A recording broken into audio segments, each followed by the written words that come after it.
Wow! 2 million pesos per year!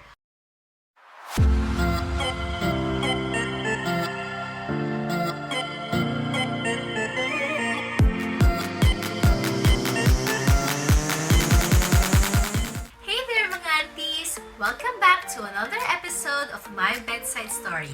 My name is Charlene, your favorite auntie nurse. Today, we're going on a unique journey navigating the world of nursing both in the Philippines and the UK.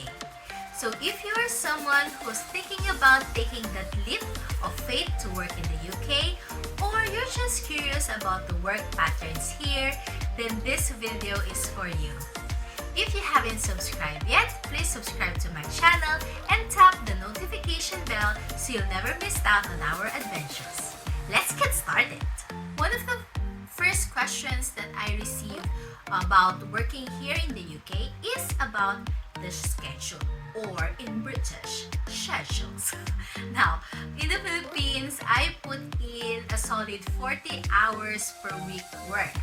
So if you're imagining it, it's a typical 8-hour shift like your 9-to-5 job.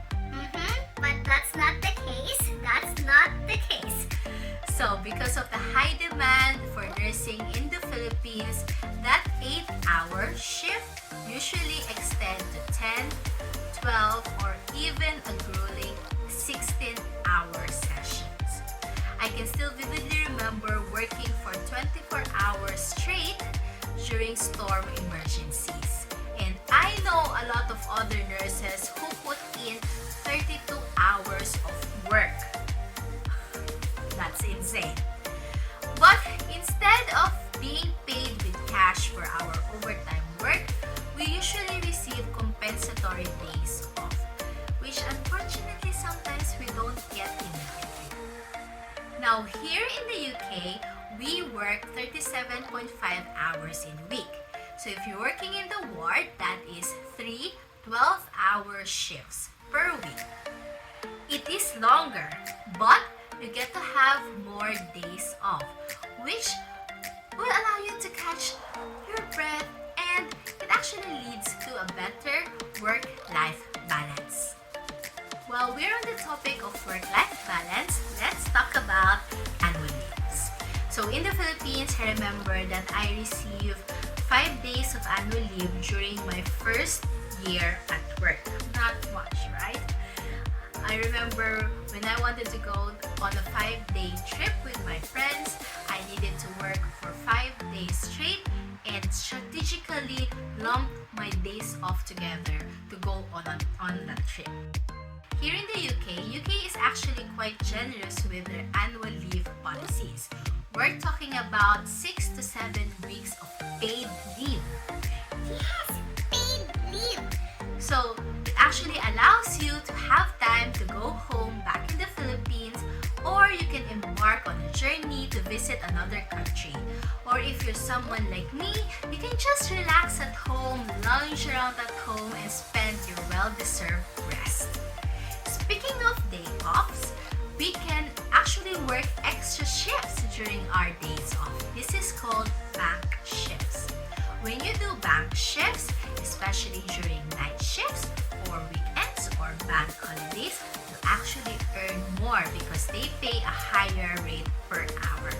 If you're interested about what's like or what is bank shift about, then drop a comment down below and ask your questions. Now, let's head over to one of my favorite topics, training and education. In the Philippines, when I was a newly qualified nurse and I wanted to attend trainings and seminars, I needed to spend my own money to attend those seminars. As a Filipino nurse, you know that before they hire you, you actually need to have these trainings and competencies. Here in the UK, luckily, most of the hospitals are very generous to their staff in terms of their training and education. From the time you enter the trust or your hospital, you'll be given a corporate induction, which included your mandatory and statutory training. And crucial procedures or competencies like your venipuncture, cannulation, blood transfusion or basic life support, all of those trainings Are for free. Hooray! if you are someone who's actually eager to progress on your role or work in the specialized areas, you can attend separate degree programs or course modules. In my case, as a hematology specialist, my employer generously covered my courses for hematology, including my chemotherapy training. The next topic that I will discuss is about teamwork. So, in the Philippines, I remember when I first started, especially during my first day at work, I was already given 12 patients. 12 patients. And there were only 2 of us working that day due to storm. I didn't receive any ward orientation and I didn't have a buddy mentor to help me work through my first few weeks as a staff nurse. Which is a little bit a sad story to tell. But it is something that helped me grow much quicker as a professional. Now here in the UK, when you first come in, you will be assigned a buddy mentor. This person is a senior staff nurse who will help you through navigate the first few weeks of your work, which is also called your supernumerary period. Your buddy mentor will be assisting you in completing your competencies and making sure that you are safe in delivering patient care. That's something that I wish will be implemented more in the Philippines as well. Now, let's talk about the elephant in the room, the salary. So in the Philippines, the starting salary is around 30,000 pesos, or that is equivalent to a salary grade 15 nurse, but without deductions yet. So it's quite small, isn't it? And it's quite hard, especially if you're the breadwinner of your family. Now, in the UK, your starting salary would be around 28,000 pounds, or to put it in a Filipino peso perspective, that is around 2 million pesos per year. Wow! 2 million pesos per year. That doesn't include your deductions yet. Considering the high cost of living in the UK, nurses' salary is actually modest compared to the rest of the working class. If you are someone who will be thinking, 2 million pesos, that's big. I could save a lot of money. It's true that it's big in the Philippines, but in here, it's not that much. You can still save loads of money just by being a smart spender and at the same time, a big saver. So if you want to learn more about money saving tips while working in big city like London, then give this video a thumbs up and then we can discuss about those tricks and tips to save up money while you're here.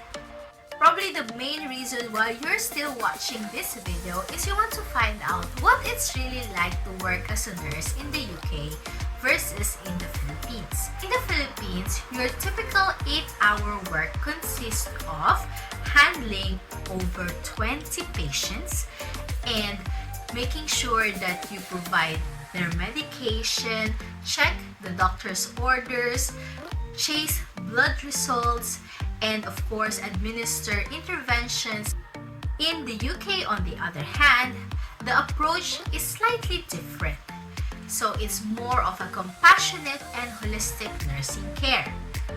Meaning, in your 12-hour shift, you'll be handling around 6 to 8 patients. You are also in charge of providing their meals. So you're the one serving them their breakfast, lunch, and dinner. You're the one responsible for mobilizing your patient if they need to go to the toilet or if they need to go out of their bed.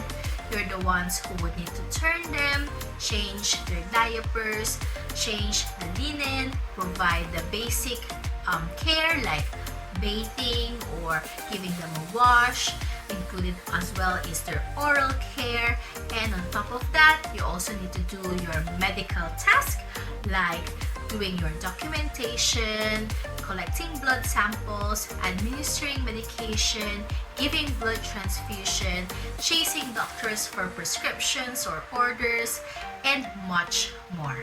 Now, that is quite tiring, isn't it?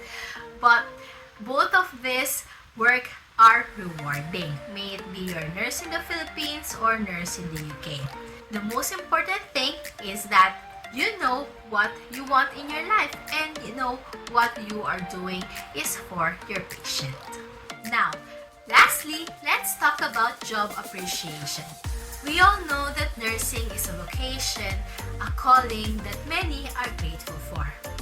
However, it saddens me because sometimes nurses also experience demeaning behavior and sometimes they get it from their fellow healthcare professional. I remember my time when I was a newly qualified nurse when a colleague of mine made me feel like I am less than my worth. It also happened here in the UK. The most important thing now is that I progress, and as I progress and as I learn, many more people believe in me and my capabilities.